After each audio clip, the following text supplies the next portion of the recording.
अस्सलाम वालेकुम and welcome to all part 2 students in RP tutorial. I hope बेटा आप सब लोग खैर आफियत से होंगे। अल्लाह आप सबको अपने हिफ्ज़-ओ-अमान में रखे। इसी दुआ के साथ हम आज का अपना लेक्चर स्टार्ट करेंगे जो कि चैप्टर नंबर 8 है एलिफेटिक हाइड्रोकार्बन्स और इसका टॉपिक हमारे पास चल रहा है अल्कीन्स। आज हम देखेंगे addition reaction of alkenes. Previous lecture में आपको मैंने मेंशन किया था, हमने अल्कीन की रिएक्टिविटी के बारे में डिस्कस किया था कि अल्कीन्स रिएक्टिव होते हैं नेचर में due to the presence of pi bond. उसके बाद मैंने आपको एक्सप्लेन किया था कि इसमें हम कौन से रिएक्शन देखेंगे, हम एडिशन रिएक्शन देखेंगे, हम पॉलीमराइजेशन रिएक्शन देखेंगे और ऑक्सीडेशन रिएक्शंस को स्टडी करेंगे। और उसके बाद मैंने एडिशन रिएक्शन के आपको पॉइंट्स मेंशन किए थे कि एडिशन रिएक्शन में हम कौन कौन से रिएक्शंस को स्टडी करेंगे। तो ये जो लेक्चर्स हैं ये बहुत इंटरेस्टिंग हैं, मैकेनिज्म्स हैं, लॉजिक के साथ आपने इसको स्टडी करना है, कॉन्सेप्ट को माइंड में रखना है, तो ये सब चीज़ें बहुत ही इजी हैं आपके लिए। तो एडिशन रिएक्शन क्या होते हैं अल्कीन्स की? पहली बात तो ये है कि एडिशन रिएक्शन जो होते हैं ये प्रॉपर्टी होती है अल्कीन की, कि अगर हम बात करते हैं कि अल्कीन की कोई स्पेशल कैरेक्टरिस्टिक्स के बारे में एक्सप्लेन करें तो हम कहते हैं कि अल्कीन्स जो होते हैं वो एडिशन रिएक्शन देने की एबिलिटी रखते हैं, जबकि अल्केन्स जो होते हैं उनमें एडिशन रिएक्शन देने की एबिलिटी नहीं होती, बिकॉज वो ऑलरेडी सिंगल बॉन्ड से कंप्लीट होते हैं, स्टेबल होते हैं, सैचुरेटेड होते हैं। अब एडिशन रिएक्शन एक्चुअल में होता क्या है कि अगर इसको मैं मेंशन करूं कि एडिशन रिएक्शन को जस्ट लाइक गौर करना है कि मैं एडिशन रिएक्शन को एक्सप्लेन करने लगी हूँ। और रिएक्शन ये एक ऐसा रिएक्शन होता है इन विच वन और मोर या एक से ज़्यादा जो पाई बॉन्ड होते हैं वो क्या होंगे, ब्रेक होंगे, pi bond broken between carbon atoms. मतलब किसके दरमियान ब्रेक होंगे? जो कार्बन एटम्स के दरमियान पाई बॉन्ड होंगे वो क्या होंगे, उनका ब्रेक डाउन होगा और उनके ज़रिए क्या होगा, उनके ब्रेकेज के बाद न्यू एटम्स जो होंगे वो ऐड होंगे, new atoms are added. This reaction is known as a addition reaction. ठीक है जी। आ रिएक्शन इन विच वन और मोर पाई बॉन्ड ब्रोकन, जिसमें एक या एक से ज़्यादा पाई बॉन्ड जो होंगे वो ब्रेक होंगे कार्बन एटम्स के दरमियान, और उस पाई बॉन्ड को किससे रिप्लेस करेंगे, न्यू एटम से। बहुत ही इजी कॉन्सेप्ट है, बहुत ही इजी कॉन्सेप्ट है।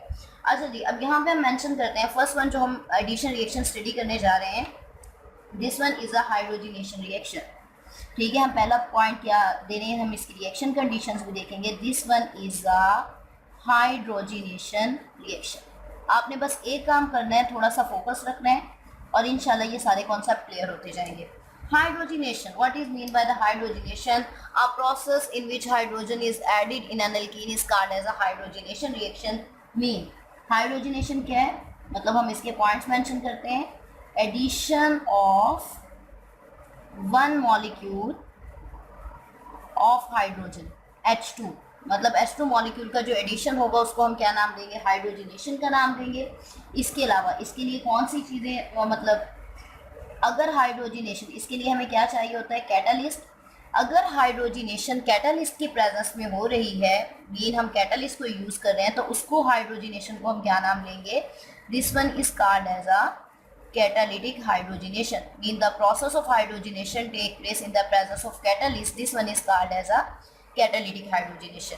अच्छा, इसके बाद हम यहाँ पे ये भी देखेंगे कि हम कौन सा कैटालिस्ट यूज़ करते हैं इस रिएक्शन में। फिर नेक्स्ट पॉइंट हमारे पास क्या आता है कि ये जो हाइड्रोजनेशन रिएक्शन है it is a type of exothermic reaction. क्या होता है बेटा एक्सोथर्मिक रिएक्शन? गुड, आपके माइंड में फ़ौरन आ चुका होगा कि एक्सोथर्मिक रिएक्शन वो होता है जिस रिएक्शन में हीट रिलीज होती है। तो जो हीट रिलीज होती है उस हीट रिलीज, एक्सोथर्मिक रिएक्शन क्या होता है, ऐसा रिएक्शन जिसमें एनर्जी या हीट रिलीज होती है। तो जो हीट रिलीज होती है इस हीट को क्या नाम दिया जाता है, this one is called as a heat of hydrogenation. मतलब हाइड्रोजनेशन के प्रोसेस में जो एनर्जी रिलीज हो रही है या हीट रिलीज हो रही है उसको हम क्या नाम देते हैं, this one is called as a heat of hydrogenation.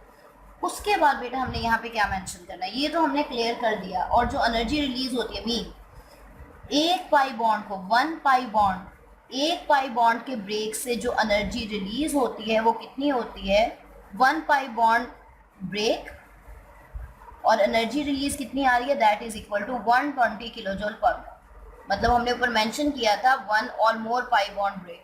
अगर एक पाई बॉन्ड ब्रेक होगा तो कितनी एनर्जी रिलीज होगी, जो एनर्जी की अमाउंट रिलीज होगी that is equal to 120 kilo joule. मतलब सपोज कर लें कि आपके पास एक कंपाउंड है उसमें एक से ज़्यादा पाई बॉन्ड है, मतलब डबल बॉन्ड है। तो जब जब एक एक पाई बॉन्ड ब्रेक होगा, मतलब सपोज पहले एक पाई बॉन्ड ब्रेक हुआ 120 किलो जूल, दूसरा पाई बॉन्ड ब्रेक हुआ 120 किलो जूल, तीसरा पाई बॉन्ड ब्रेक हुआ 120 किलो जूल, तो मीन एक पाई बॉन्ड को ब्रेक करने के लिए कितनी एनर्जी रिक्वायर्ड होती है, 120 किलो जूल एनर्जी यूज होती है।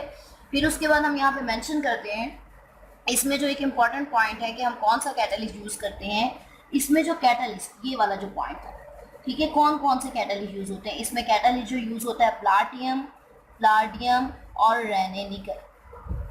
हमने यहाँ पे फॉर्मेशन बतानी है कि what is mean by Raney nickel और रेने निकल की प्रिपरेशन कैसे होती है। तो बेटा आपने ज़रा गौर करना है, रेने निकल की प्रिपरेशन कैसे होती है। रेने निकल की प्रिपरेशन के लिए हम क्या लेते हैं, निकल एल्यूमिनियम का अलॉय लेते हैं। What is mean bye alloy, आपको क्लियर होगा। अलॉय क्या होता है, कम्बिनेशन ऑफ टू और मोर मेटल, टू और मोर देन टू मेटल्स, दो या दो से ज़्यादा मेटल्स का जो कम्बिनेशन होता है वो अलॉय होता है। तो यहाँ पे हमारे पास क्या निकल एल्यूमिनियम का अलॉय है। इसको रिएक्ट किसके साथ करवाया, कास्टिक सोडा। कास्टिक सोडा का फॉर्मूला क्या होता है, NaOH in the presence of water. ठीक है जी। अब इन द प्रेजेंस ऑफ वाटर जब इनका आपस में रिएक्ट करवाया जाएगा तो यहाँ पे क्या होगा, यहाँ पे फॉर्मेशन होगी निकल की। ये निकल जो है ये सेपरेट हो जाएगा, दिस वन निकल।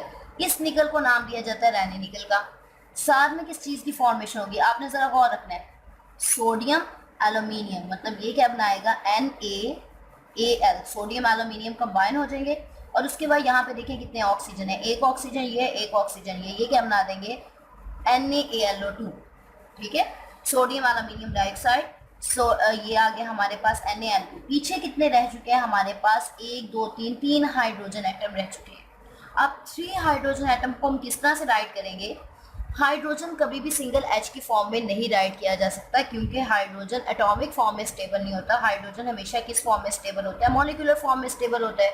तो हम इसको इस तरह से लिख देंगे 3/2H2। अब गौर करना है आपने, 3/2H2 का क्या मतलब है। देखें, अगर मैं ये 2 को फिंगर से कवर कर दूं, 3H2 मीन 3 2 6, 6 हाइड्रोजन एटम है। और अगर 6 हाइड्रोजन एटम को 2 पे डिवाइड कर दें तो क्या आ जाएगा, 3 आंसर आ जाएगा। तो 3/2H2 का मतलब है कि हमारे पास पीछे कितने रिमेनिंग हाइड्रोजन है, 3 हाइड्रोजन एटम रिमेनिंग है। तो ये बिल्कुल एक बैलेंस इक्वेशन है। रेने निकल की फॉर्मेशन कैसे हुई, निकल एल्यूमिनियम का अलॉय लिया, कास्टिक सोडा के साथ रिएक्ट किया इन द प्रेजेंस ऑफ वाटर। तो फॉर्मेशन किसकी हो रही है, निकल, सोडियम एल्यूमिनियम डाइऑक्साइड, और साथ में क्या बन गया, हाइड्रोजन।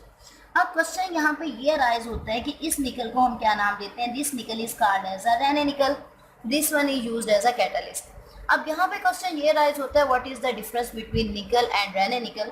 मैं पहले आपको इसका रिएक्शन समझाती हूँ, उसके बाद मैं एंड पे आपको एक्सप्लेन करूंगी कि what is the difference between nickel and Raney nickel. ठीक है जी। अब हम आते हैं इसकी रिएक्शन पे।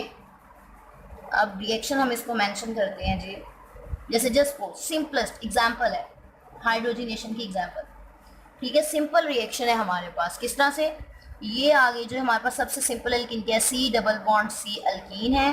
यहाँ पे हमने क्या ले रही है, 2 हाइड्रोजन H2C CH2। देखिए सारी वैलेंसी पूरी है डबल बॉन्ड की। अब ये किसके साथ रिएक्ट कर रहा है, it is reacting with molecular hydrogen H2। ये H2 है ना, इसको हम इस तरह से भी राइट कर सकते हैं, H single bond H right किया जा सकता है, क्लियर सी बात। ठीक है, अब इसका सिंपल है, ज़्यादा लंबे चौड़े प्रोसेस में जाने की ज़रूरत नहीं है कि हम कहें कि मैं यहाँ पे आपको एक्सप्लेन करूँ कि ये एक फ्री रेडिकल मैकेनिज्म होता है, फिर उसका आपको मैकेनिज्म समझाऊँ। तो आप लोगों के लिए समझना सिर्फ इतना ही ज़रूरी है कि यहाँ पे क्या है, एक हाइड्रोजन एक एटम की तरफ मूव करेगा, दूसरा हाइड्रोजन दूसरे कार्बन एटम की तरफ मूव करेगा।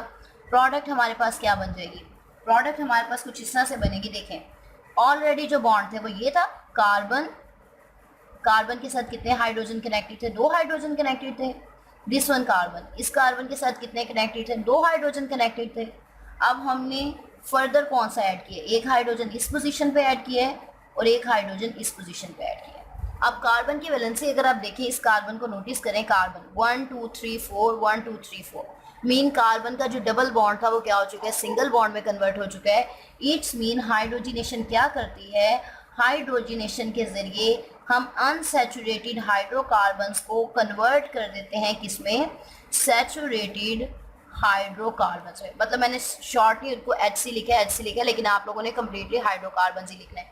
और ये रिएक्शन किसकी प्रेजेंस में कंप्लीट हो रहा है, this reaction is completed in the presence of Raney nickel catalyst. मतलब हम किसको मेंशन कर रहे हैं, this reaction is completed in the presence of Raney nickel catalyst. अब इसमें आप कोई से भी एग्जांपल ऐड कर सकते हैं। मैंने सिंपलेस्ट एल्कीन की आपको एग्जांपल मेंशन की है। अब आप सिंपल देख लें, आपके सिलेबस में कोई भी एग्जांपल हो सकती है। जैसे कि मेंशन करते हैं कि बस क्लियर रखना है कि जहाँ पे डबल बॉन्ड प्रेजेंट होगा ना कार्बन कार्बन के दरमियान, आपने वहाँ पे क्या करना है, दोनों कार्बन के साथ एक एक हाइड्रोजन ऐड कर देनी है। तो डबल बॉन्ड किस में कन्वर्ट हो जाएगा, सिंगल बॉन्ड में। जिसमें आप बेंजीन की एग्जांपल भी दे सकते हैं। बेंजीन में जब डबल बॉन्ड में हम हाइड्रोजन, जैसे लाइक मैं यहाँ पे एग्जांपल राइट कर ही देती हूँ कि हमारे पास इस तरह से इसका स्ट्रक्चर होता है बेंजीन का, इस तरह से मेंशन होता है, ठीक है। हर कॉर्नर किसको मेंशन करता है, each corner representing a carbon atom, alternate single and double bond present होते हैं। हर कार्बन के साथ एक एक क्या होता है, हाइड्रोजन एटम होता है। अब हम यहाँ पे देखा जाए तो यहाँ पे 3 पाई बॉन्ड है। अब इसको हम किस में कन्वर्ट करना चाह रहे हैं, हम सिंगल बॉन्ड में कन्वर्ट करना चाह रहे हैं। तो मीन हर एटम के साथ एक एक हाइड्रोजन आएगा। 1 2 3 4 5 6 मतलब 6 हाइड्रोजन एटम आएंगे। तो हम यहाँ पे क्या लिख देंगे, 3H। तो बेटा क्या होगा, सिंपल इसकी जो प्रोडक्ट आएगी, पहले हमारे पास क्या है, ये एक साइक्लिक रिंग है। हर रिंग के ऊपर एक, हर कॉर्नर पे एक हाइड्रोजन एटम है। अब डबल बॉन्ड को सिंगल बॉन्ड में कन्वर्ट करने के लिए हमने क्या किया है जी, हाइड्रोजिनेशन की है। हर एटम के साथ, हर कार्बन एटम के साथ दो दो हाइड्रोजन एटम आ चुके हैं। और डबल बॉन्ड किस में कन्वर्ट हो चुका है, सिंगल बॉन्ड में। पहले इसका नेम क्या था, पहले ये बेंजीन थी। अब सिंपल एक साइक्लिक फॉर्म में और 6 कार्बन एटम है, इसको हम क्या नाम देंगे, cyclohexane. This reaction is also completed in the presence of a Raney nickel catalyst. अच्छा जी, जैसे मैंने अभी आपको मेंशन किया था कि मैं लेक्चर के लास्ट में आपको डिफरेंस बताऊंगी कि what is the difference between nickel and Raney nickel. तो बेटा दोनों क्या है, मैं यहाँ पे लिखती हूँ। एक है हमारे पास निकल और दूसरा क्या है हमारे पास, Raney nickel. Both are used as a catalyst. हम निकल को भी एज अ कैटलिस्ट यूज करते हैं, हम रैने निकल को भी एज अ कैटलिस्ट यूज करते हैं। लेकिन होता क्या है, निकल जो होता है ये जस्ट लाइक हमारे पास एक सॉलिड ब्लॉक है मेटल का, ठीक है। इसका सरफेस एरिया लेस होता है। लेकिन रैने निकल क्या है, जब निकल एल्यूमिनियम अलॉय का कास्टिक सोडा के साथ रिएक्ट करवाया जाता है तो रैने निकल क्या होता है, पहले ये एक सॉलिड ब्लॉक है, मतलब एक ब्लॉक की फॉर्म में हमें निकल मिल रहा है। लेकिन रैने निकल क्या होता है, ये स्पॉन्जी निकल आ जाता है। स्पॉन्जी निकल मीन ये एक सॉलिड ब्लॉक नहीं होता, इसमें स्पॉन्ज टाइप की नेचर आ जाती है। अब जब स्पॉन्ज टाइप की नेचर आ जाती है तो क्या होता है, इसका सरफेस एरिया इंक्रीज हो जाता है। और आप ये पार्ट 1 में स्टडी कर चुके हैं कि जब सरफेस एरिया इंक्रीज होता है तो कैटालिटिक एक्टिविटी क्या हो जाती है, इंक्रीज हो जाती है। और हमें ज़्यादा टेम्परेचर और प्रेशर इंक्रीज नहीं करना पड़ता। और लेस टेम्परेचर और प्रेशर की प्रेजेंस में जो हम रिएक्शन होता है वो इजीली अपनी कैटालिटिक एक्टिविटी के जरिए किसमें कन्वर्ट हो जाता है, प्रोडक्ट में। तो आई होप आपको समझ आ चुकी होगी कि निकल और रैने निकल क्या होता है। निकल और रैने निकल दोनों टाइप हैं कैटलिस्ट की। डिफरेंस क्या है, निकल जो होता है ये एक सॉलिड ब्लॉक होता है और इसका सरफेस एरिया लेस होता है। लेकिन जब हम निकल एल्यूमिनियम अलॉय को कास्टिक सोडा के साथ रिएक्ट करवाते हैं तो ये कन्वर्ट हो जाता है निकल में, रैने निकल में। और रैने निकल इसकी साइंटिस्ट की नेम की बेस पे इसको रैने निकल कह रहे हैं क्योंकि उसने सबसे पहले से प्रिपेयर किया था।